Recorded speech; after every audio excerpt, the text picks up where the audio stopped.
Primero que todo, quería comentarles que ustedes conocen lógicamente al compañero Andrés Ramírez, ¿correcto? Él es uno de las personas que organizó el Mercapulga, ¿cierto? Es uno de los fundadores, tengo entendido, correcto. Y al mismo tiempo él hace parte de la junta directiva de Asobaes, es el fiscal. El compañero que acaba de llegar, Gustavo, prepárate, él es el fiscal suplente. Cuando no está Andrés, él ejerce esa función. Y Andrés no pudo venir el día de hoy porque se le presentó un inconveniente médico con la mamá. Entonces me escribió un mensaje por WhatsApp y me dijo que le era imposible venir. Pero todas las acciones, por decirlo de alguna manera, que se están hablando acá, que se están haciendo acá, son coordinadas con los compañeros de Mercapulgas, lógicamente con Asobaes y con la UGTI. Bueno, Asobaes, yo antes de que se creara, y antes de entrar al tema de la política pública, quería hacer esa claridad. Antes de que se creara Asobaes, que fue hace un año aproximadamente, un año ya se cumplió, más de un añito, ya venían trabajando los compañeros de Mercapulgas hace muchos años, creo que incluso más de 30 años. No son un grupo nuevo, ni mucho menos, son un grupo muy antiguo. Incluso han tenido varias intervenciones de parte de la administración municipal. Primero, hace muchos años estaban sobre la 10 y después fue que los colocaron sobre la 16, sobre la octava A, etcétera. Entonces ahí ya hay una intervención de la administración municipal, quiere decir que hay un reconocimiento de ustedes como grupo económico y como grupo de trabajadores.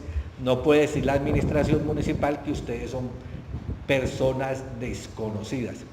Hace como tal vez 4 años, si no me falla la memoria, ustedes recordarán mejor, se intentó por parte de la administración desalojarlos o sacarlos de los sitios de trabajo. Entonces el compañero Andrés, yo además de estar actualmente en Asobaes, soy el coordinador de una veeduría ciudadana que está inscrita a la personería municipal. Cuando ha habido ausencia de organización sindical, por X o Y motivo, nos hemos respaldado en estas veedurías que tienen reconocimiento legal a través de la personería municipal, para hacer un trabajo de acompañamiento de los vendedores informales en Cali. Entonces Andrés se acerca en ese momento a explicarnos de que se estaba presentando una situación de intento de desalojo por parte de la administración, y entonces nosotros acompañamos, vamos hasta la Defensoría del Pueblo, y la Defensoría inmediatamente llama la atención de la administración municipal. Se hacen unos listados con las personas que trabajan en ese momento, trabajan en el Mercapulgas, y se envía toda esa documentación a la administración municipal. Eso hace aproximadamente 4 años. Esto quiere decir que se refuerza entonces el tema de reconocimiento del grupo de trabajadores de Mercapulgas. Ya han habido unas intervenciones anteriores, más lo que se ocurre hace 4 años, cuando les comentaba el intento de desalojo, creo que fueron más o menos hace 4 años, ¿no? ¿Sí? Entonces, ahí hay un documento amplio que se le mandó a la administración con todas las firmas y los nombres de quienes en ese momento trabajaban Mercapulgas. Esto es muy importante lo que les estoy diciendo, porque esto afianza algo que se llama confianza legítima. Yo no sé si ustedes alguna vez han escuchado sobre la confianza legítima. ¿Saben de qué se trata la confianza legítima? ¿Sí? ¿Tienen más o menos idea o no saben? Bueno, la confianza legítima es una figura jurídica que se utiliza no solamente en Colombia, sino en muchas partes del mundo. Y es una de las figuras que más ha protegido a los vendedores informales en nuestro país. Resulta que cuando uno llega y se hace en un puesto, la administración municipal tiene varias, digamos, formas de actuar. Una es reconociéndolo, dándole un carnet, censándolo. Pero resulta que a veces la administración no interviene. Entonces permite que uno se haga en un sitio, y pasan los años y nunca intervino, ni censó, ni dio un carnet, ni nada. Cuando la administración viene a sacar a la persona, entonces esto se ha hecho con las acciones de tutela, se pone una acción de tutela y uno dice que uno goza de la confianza legítima. O sea, uno llegó al sitio, trabajó y nunca la administración le dijo que era malo o que no se podía hacer.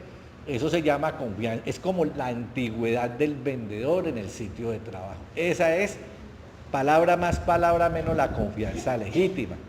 Y junto a ello vienen, para probar confianza legítima, pues muchas formas. Entonces la gente que paga servicios públicos, sobre todo el servicio de la energía, compañeros que venden sus jugos o venden algo, entonces sacan la energía de los postes, hay que pagarla, hay que ir en Cali y suscribir un contrato y pagar la energía, y ese recibo de energía le sirve como demostración de confianza legítima. La sola negligencia de la administración es confianza legítima, y hay muchas otras formas de demostrar la confianza legítima. Entonces ese procedimiento que hace la administración de reconocerlos, pasarlos de la carrera 10 a la 16, ahí se demuestra confianza legítima porque hubo una intervención de la administración municipal. Y después, cuando va la señora Leonela junto con los funcionarios y se logra llegar, digamos, entre comillas, a una concertación, y se hacen unos listados y se manda un documento a la administración municipal, interviene la Defensoría del Pueblo, ahí también entonces se configura la confianza legítima. Quiere decir esto entonces que si la administración pretende sacarlos a ustedes, tendrá antes que determinar si es que los va a ubicar en otro sitio, si es que les va a hacer un centro comercial, si es que va a comprar un lote inmenso de grande y ahí va a hacer unos módulos para reubicarles. O sea, ya la administración tendrá que asumir la responsabilidad de buscarles un sitio de reubicación. Eso es, en términos generales, la confianza legítima. Lógicamente que la confianza legítima, en muchas ocasiones la administración tirándose una viveza. Bien, puedan, compañeros, sigan que aquí hay puesticos y allá hay más, Gustavito, para que nos colabores. Que la confianza legítima, compañeros, muchas veces el gobierno se tira una viveza e intenta no reconocerla, pero para eso recurre uno ante un juez de la República para que el juez de la República le dé el reconocimiento.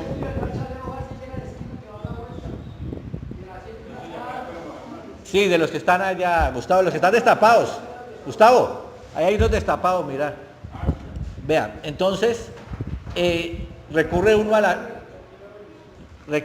la acción de tutela para abocar, o sea, para pedir la confianza legítima. Es, entre otras, muchas otras figuras que digamos que hoy cobijan de una u otra manera al trabajador informal. Entonces, en este momento, quienes trabajan en el Mercapulgas, que están trabajando hace muchos años, que estuvieron en ese proceso de hace 4 años, nosotros tenemos los listados y tenemos el documento. Creo que Andrés también los tiene y otros compañeros que han trabajado con Andrés en su momento igual también los tiene. Con eso ya nosotros podemos decir que entonces quienes trabajan en el Mercapulgas tienen la confianza legítima.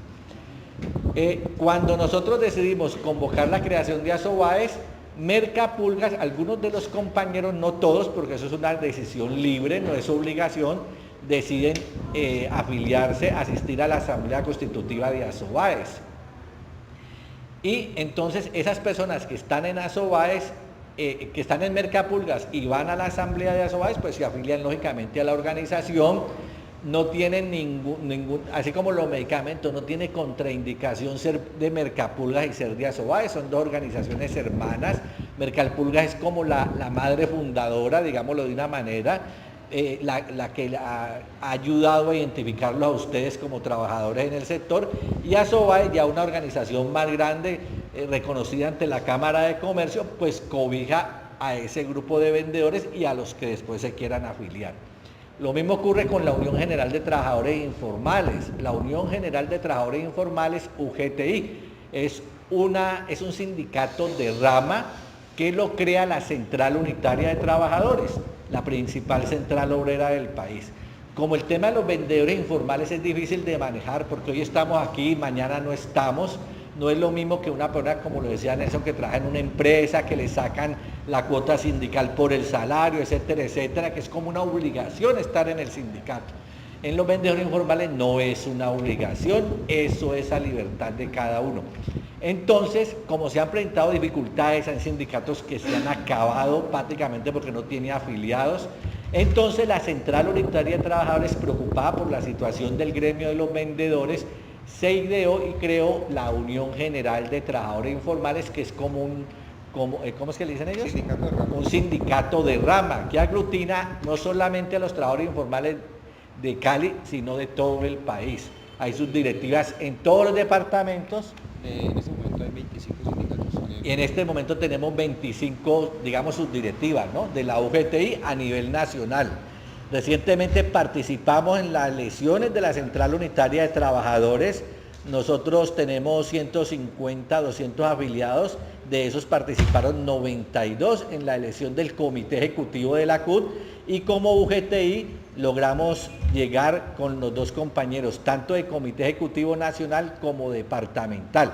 La idea es presionar al interior de la Central Unitaria de Trabajadores para que juegue un papel más importante, más principal, digamos de alguna manera, en la defensa del gremio. Porque la Central Unitaria tiene mayores recursos económicos, tiene abogados, tiene una mayor vocería, ¿sí me entienden? Tiene mayor fortaleza como Central Unitaria, para fortalecer entonces así el trabajo de defensa de los vendedores. Entonces es en términos generales la situación del gremio, y todo esto que estamos conversando hoy, pues lógicamente se le dará a conocer a Andrés, y él ya en su momento pues también se pronunciará. Bueno, ahora en cuanto al tema del acuerdo 0424, yo quiero irme un poquitico más atrás, porque a veces o en muchas ocasiones nosotros como trabajadores informales estamos un poco desconectados con todo lo que se maneja alrededor de nuestro gremio. A veces nosotros creemos que simplemente es salir a trabajar, hacernos en un andén y que ahí ya nos ganamos lo del día y ahí ese es nuestro mundo.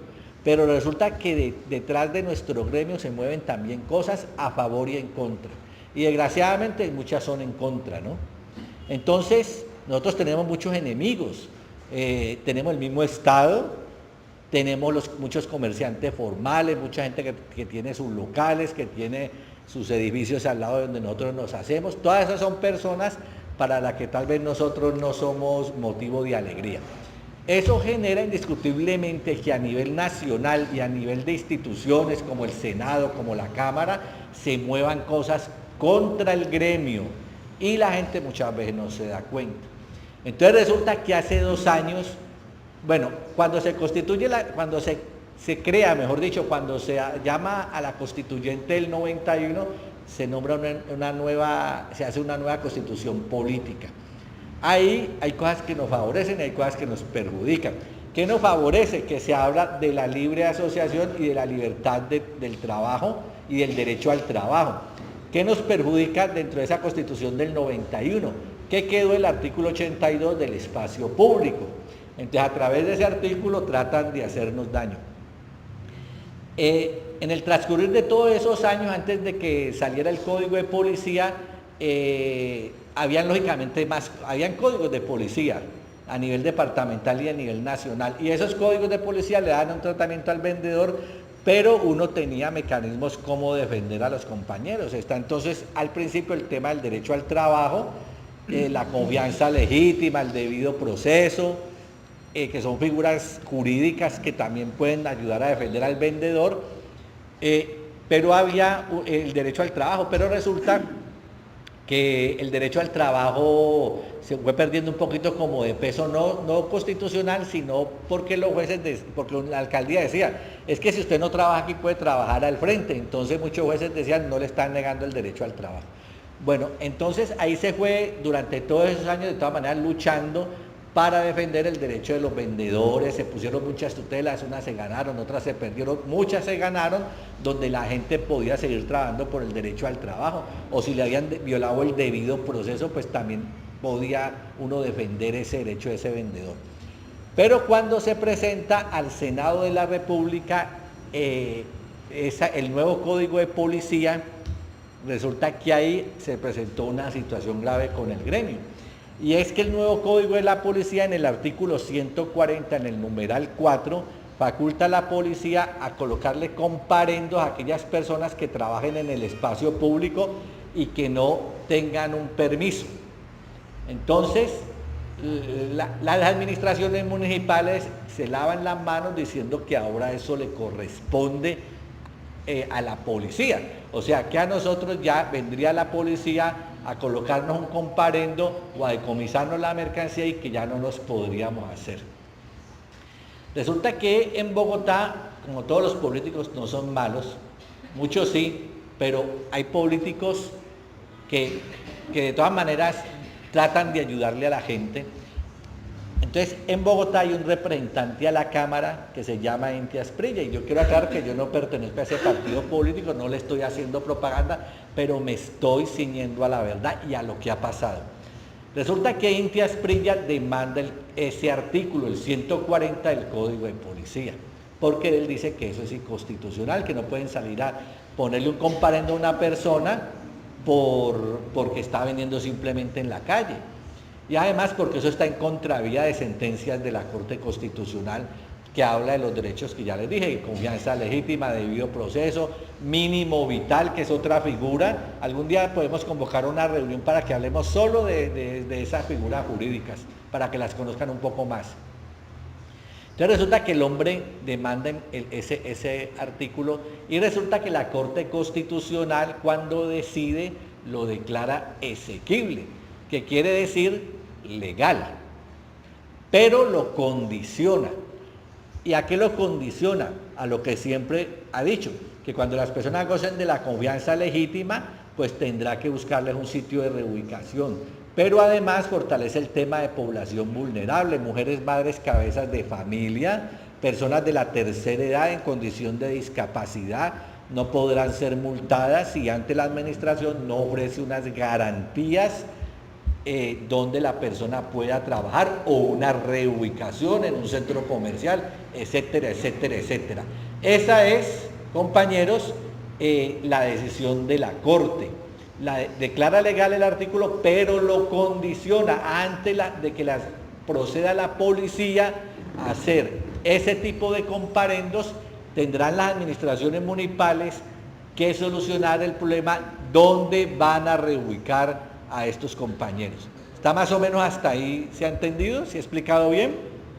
¿Correcto? Bueno, resulta que tenemos entonces, porque siempre cuando se presenta una situación, entonces los gobiernos buscan la forma de meterse por un costado y burlar las leyes y burlar las sentencias que favorezcan al pueblo. Entonces se inventa la administración municipal un proyecto de acuerdo ante el Consejo Municipal. Ese proyecto de acuerdo lo que hace es buscar la forma de cumplirle a la Corte Constitucional y decir que efectivamente ellos están cumpliendo con las sentencias de la Corte. Es decir, compañeros, palabra más, palabra menos, para ser muy concretos.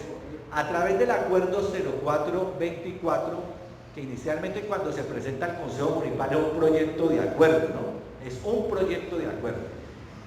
Lo que ellos hacen es buscar a través de ese proyecto de acuerdo que logran se convierte en acuerdo, buscar los mecanismos para buscar el desalojo de los vendedores ambulantes. ¿Y cómo lo hacen? Ellos se inventan una figura que es la figura de la caracterización, que creo que no se la han ido a hacer a Mercapulgas. Hoy la estaban haciendo en el Ingenio. Esa caracterización es un cuestionario de más de 50 preguntas donde le preguntan a la gente hasta la condición sexual, dónde vive, qué tiene, qué no tiene, condiciones económicas, si tiene casa, si tiene otro trabajo, si es pensionado, si tiene una ayuda de algún familiar del extranjero. Porque aquí es donde viene la otra circunstancia. Hay otro tema que favorece al vendedor ambulante y es el tema de población vulnerable. ¿Ustedes saben lo que es población vulnerable? Una persona que no tenga otro mecanismo para recoger unos recursos para sostenerse con su familia que la venta en la calle. Entonces, la población vulnerable que si no hace ese trabajo pues se moriría de hambre o tendría que recurrir a otra cosa mala. Eso es en términos generales la población vulnerable.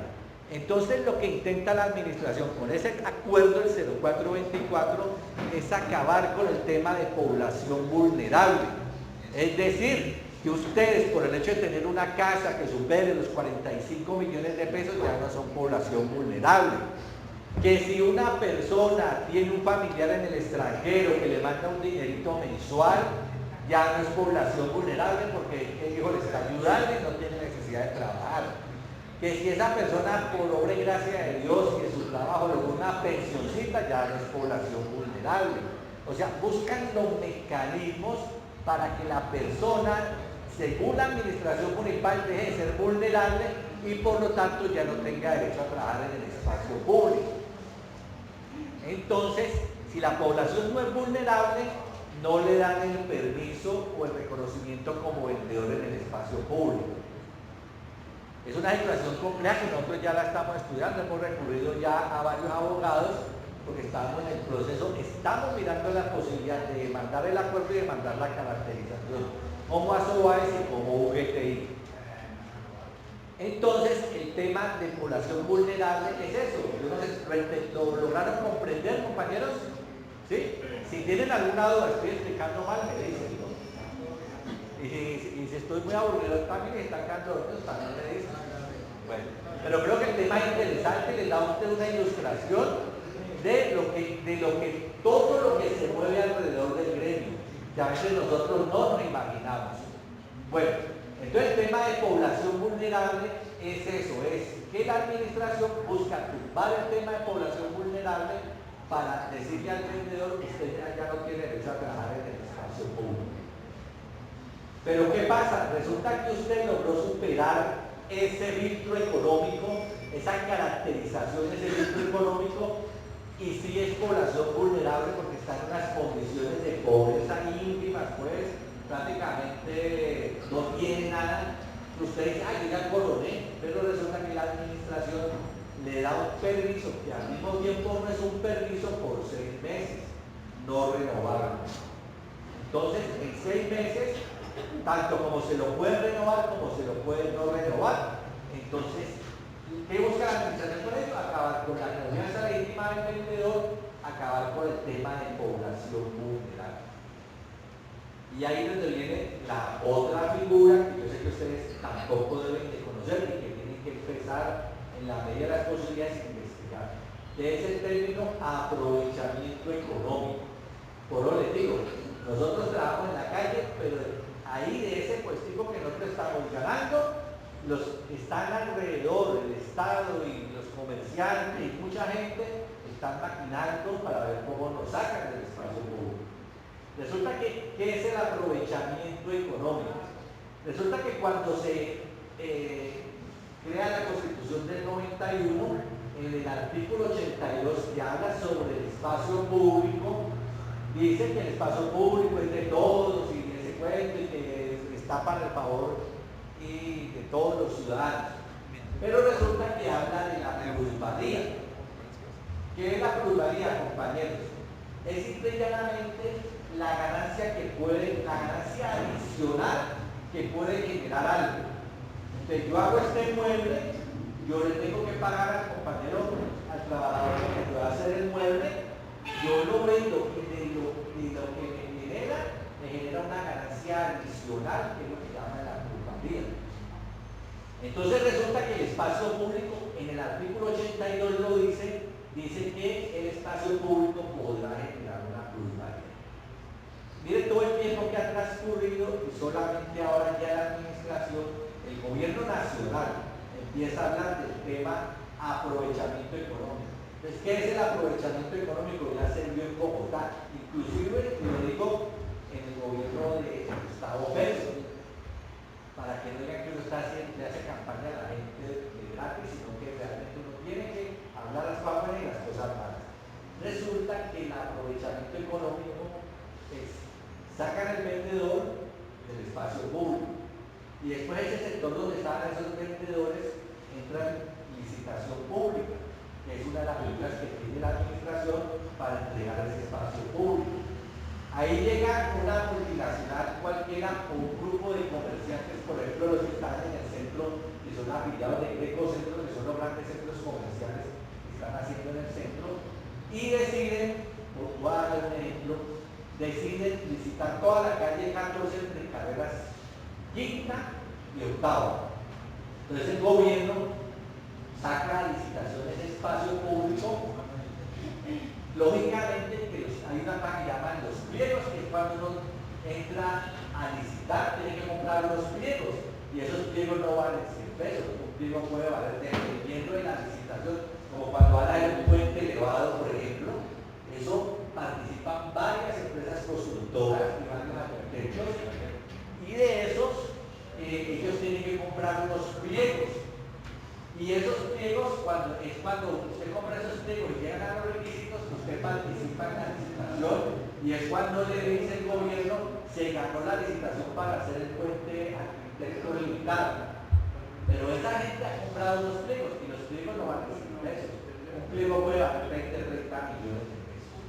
Entonces, cuando la gente de Grecocentro quiera entrar a licitar, porque la administración sacó a licitación la calle 14 entre carreras quinta y octava, quienes compran los pliegos son quienes tienen la capacidad económica, que son los comerciantes, porque el vendedor no va a tener cómo sacar 30 ni 40 millones de pesos, así lo logramos todos y tratemos de recoger lo que tenemos 1 millón de pesos. Eso se llama aprovechamiento económico. Y finalmente todo ese procedimiento a donde llega, al desalojo del vendedor y a la entrega del espacio público como aprovechamiento económico a los grandes comerciantes. Aquí ya se han dado ejemplos. El gobierno de Apolinar Salcedo, Apolinar le entregó al Hotel Obelisco, que queda en el oeste de la ciudad, la venta de empanaditas en el espacio público. Como decir, aquí queda el Hotel Obelisco. Y al frente hay un espacio grande al lado del río Canto. Ahí en ese espacio el hotel coloca mesas, coloca sillas, coloca parasoles, etcétera, etcétera, y lo que hacen, incluso arriesgando su vida, los meseros del hotel sacar unas empanaditas de una cosita así chiquitica que vale como 5.000 pesos, eso no va a ir la gente más rica a comprar, y eso es un lujo, por lo cual lo puede hacer. Y ahí resulta que cuando el gobierno de Apolinar, él entregó ese espacio público al Hotel Obelisco a una figura que se llamaba administrador de espacio público. Yo tenía ese contrato, pero resulta que se lo pidió un compañero, y el compañero lo votó, no me lo devolvió, y cuando lo fuimos a pedir ya no lo quisieron entregar.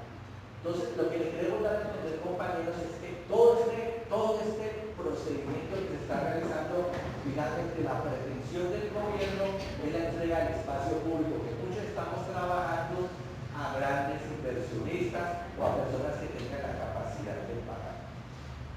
Se está dando la lucha, hay varios frentes de trabajo. Uno es incluso revisión del Código Nacional de Policía para quitarle a la policía la facultad de hacer los comparendos. Aquí a nivel nosotros del municipio, como les digo, nosotros como ASOBAES luchamos mucho cuando el debate del acuerdo 0424 en el Consejo Municipal. Lógicamente que el alcalde tiene la plata y el poder. De los 21 concejales votaron 20, de los cuales 17 votaron a favor y 3 votaron en contra. 17 a favor del acuerdo y 3 en contra. Y uno no fue ese día.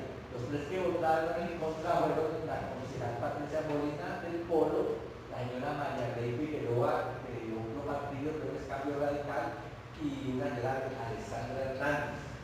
Mira, las 3 mujeres votaron contra el acuerdo. Quienes mejor sustentaron el debate fueron María Rey Figueroa y Patricia Molina. Nosotros, por ejemplo, damos los audios. Nosotros tenemos un grupo en WhatsApp que quiera que lo incluyamos para mirar la información, porque ahora tenemos un listado. Nosotros ahí rotamos los audios de las intervenciones.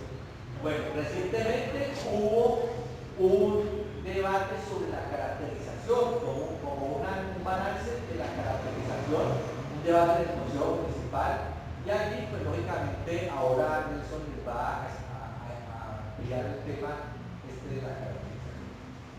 Entonces, finalmente, creo que ese era el aporte mío, ¿no? Nelson, ¿qué más tenía yo que decir? Los derechos constitucionales. Ah, bueno, sí. Igual yo creo que sería importante que más adelante podamos hacer unas charlas para que ustedes conozcan un poco más sobre estos derechos que ustedes van a O, Javier, perdóname, antes de contarles un poquito lo de Azuares en el vehículo. Bueno, sí. Sí, yo les comenté al principio cuando le hice el resumen, porque estábamos acá, Mercapulgas hace parte de Azuares y quienes llegan a Mercapulgas hacen parte de Azuares, pero lógicamente que para ingresar a Azuares hay que afiliarse, ¿no? Pero igual nosotros el trabajo que hacemos coordinado con Mercapulgas, buscamos favorecer a todos los compañeros que estén o no afiliados a la asociación, porque esa es nuestra razón de ser, como Asobaes, como UPTI, como UL. Ya les decía de dónde nace Asobaes, de dónde nace la UPTI, Unión General de Trabajadores Informales, que esa es una organización creada por la CUT. Y que las personas que estén afiliadas a Asobaes automáticamente están afiliadas a la CUT, y que el objetivo principal es que ustedes, los que estén afiliados a SOAES y que están afiliados a la UPTI, que la CUT juegue un papel protagónico en la defensa del derecho. Esa es básicamente la idea. Y bueno, entonces, ya yo les había hablado al principio, ya yo creo que ustedes entienden más o menos cómo ha sido el tema del acuerdo 0424, ¿no? Cómo se da el tema de la caracterización. Nosotros tenemos acá una situación que se presentó, o aquí tenían, bueno, no sé si lo traje, un cuestionario de más de 50 preguntas. Es una situación compleja porque resulta que usted está obligado a contestar el cuestionario. Tanto es así que en el formato inicial del cuestionario le dicen, sería usted tan amable de contestarme las siguientes preguntas. Sin embargo, cuando los vendedores le han preguntado a los inspectores y ellos están obligados a contestar el cuestionario, estos inspectores dicen que si no los contestan, los sacan. Pero eso se llama constreñimiento, o sea, prácticamente un chantaje donde los quieren obligar a contestar. Y hay compañeros que no saben leer, no saben escribir, no tienen comprensión de lectura, no entienden lo que le están preguntando, y ahora están contestando cualquier cosa y después los ponen a firmar. ¿Qué pasa? Nosotros tenemos entre lo que tenemos programado para el próximo año, porque la caracterización de vendedores viene hasta el mes de diciembre. La administración hasta diciembre 31 va a ser caracterización. A partir del próximo año ya se sientan a hacer lo que es la depuración y el filtro económico, y después de que se haga ese filtro económico, entonces ya la administración diga, estos pueden ser trabajar en el espacio público o a estos se les va a dar un permiso temporal a 6 meses o un año. Bueno, resulta que nosotros le hemos dicho a la gente como Azuares que no se caractericen, que no están obligados a hacerlo. Sin embargo, algunos compañeros lo han hecho porque los funcionarios han llegado a decir que tienen la obligación de hacerlo, bajo presión, se caer, y la gente finalmente hace la caracterización. Al hacer la caracterización firma, es decir, están aceptando todo lo que la administración está diciendo y se están acogiendo al acuerdo 0424. Hemos dicho, la gente que tenga censos antiguos, la gente que tenga permisos, la gente que haya ganado pulveras, la gente que sea muy antigua, no necesita caracterizarse porque la administración ya tiene la población de estos vendedores allá en sus oficinas, o tiene la tutela ganada, o tienen listados que se ganaron, como en el caso de Mercapulgas. Sin embargo, alguna gente se caracteriza. Después de la caracterización, ellos pretenden hacer algo que se llama unos cursos, unos talleres, donde resulta que ellos le dicen a la Corte Constitucional que, por ejemplo, a Javier López se caracterizó y lo pusieron a hacer un curso para pintar uñas. Entonces, que esa persona, como ya sabe pintar uñas, ya puede trabajar a pintar uñas y ya no tenga el espacio público. Entonces, le hemos dicho a los compañeros, aún aquellos que hicieron la caracterización porque se dejaron presionar en el momento por la administración, que después no vayan a firmar nada, porque después los llaman y los ponen a firmar, y ocurre lo que ocurrió, ya trataremos de verlo una vez, el del mío. ¿Sí? Usted después le amplía y que me queda faltando algo.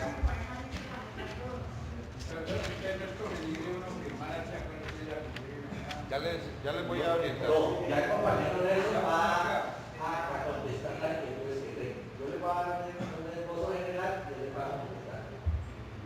Bueno, entonces resulta que eso ocurrió con los compañeros que trabajan en los buses del río. Los que venden los humildes y los que venden cosas en los buses. Resulta que la administración les hizo también, cuando ya se firma el acuerdo 0424, que el Consejo lo aprueba, quien primero hace la caracterización es Metro Cali. Metro Cali convoca a estos vendedores y les hace esos mismos cuestionarios que les estamos diciendo, y luego cuando ya les hace esos cuestionarios, cuando ya esos compañeros responden todas las preguntas que les hacen, entonces ellos ya dicen, estos tienen derecho a trabajar en los buses y estos no. Ahí tienen en el bulevar, el alcalde hizo un pequeño evento para entregar los tales como eran permisos, y hay un grupo de vendedores, sobre todo de cantantes.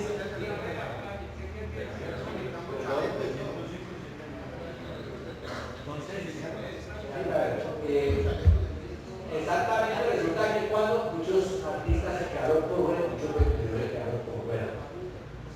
Resulta que cuando el vendedor hace la caracterización y contesta todo ese cuestionario, el local lo llama y lo pone a firmar estos papeles. Hay como más de 15 horas y la gente firma sin ni siquiera saber de qué se trata. Resulta que aquí, una de las cosas es que el vendedor que trabaja en los buses del mío, primero, renuncia a cualquier posibilidad de entablar una acción contra la administración municipal y contra Metrocal. Renuncia a la posibilidad de demandar o de tutelar. Dicen que no lo puede hacer, firman el reglamento y no lo pueden hacer. Resulta que el reglamento tiene, entre otras cosas, pues tiene muchas cosas que después más adelante las podemos mirar, porque no es de tiempo. Podemos hacer una reunión solamente para mirar el tema, pero básicamente, para ser muy concretos, es lo siguiente. Ahí hay, por ejemplo, una serie de situaciones, por ejemplo, que los que venden los buses del mío no pueden vender cualquier cosa. Tienen que vender los productos que les local y les autorice. Fuera de eso, ellos están de gratis, ellos le están pagando a Metro Cali 15.000 pesos anuales o mensuales. 15 mensuales.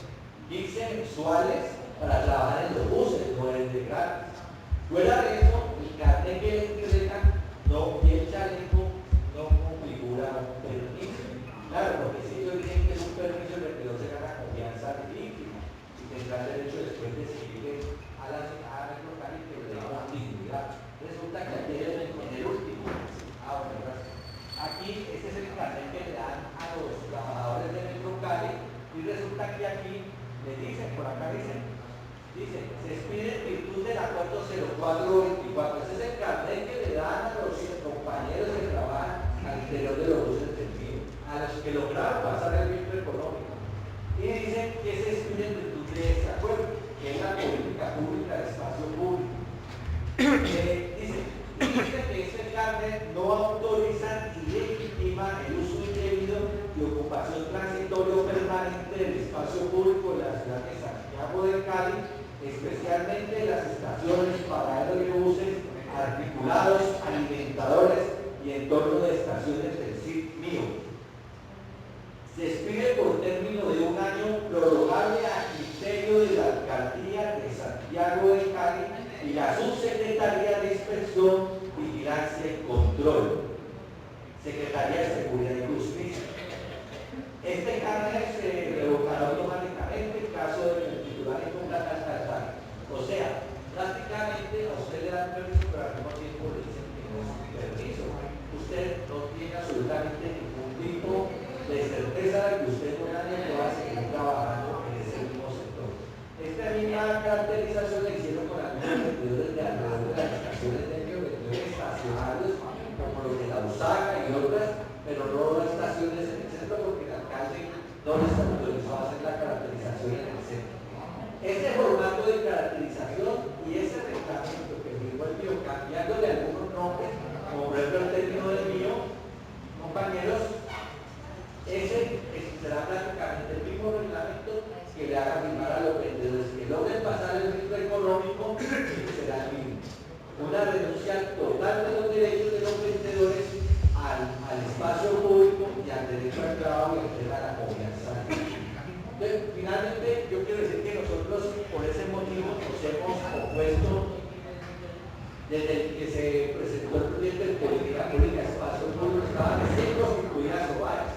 Asobaes tuvo una prueba de juego muy alta, porque si es una organización, una asociación que se constituya, lógicamente, compañeros, lógicamente que tiene sus dificultades como toda organización, como todo niño que está creciendo, lógicamente, pero entonces les va a afrontar una prueba de juego que es convertirse prácticamente en liderar el debate de la política pública, porque resulta que nosotros tenemos dos organizaciones sindicales de dos señores que están a favor del gobierno y que juegan del lado del gobierno, que son el señor Jimmy Núñez, que es presidente de Sintra y el Cali, y el señor José Manuel Bedoya, que es presidente del Sindicato de Vendedores Nacional.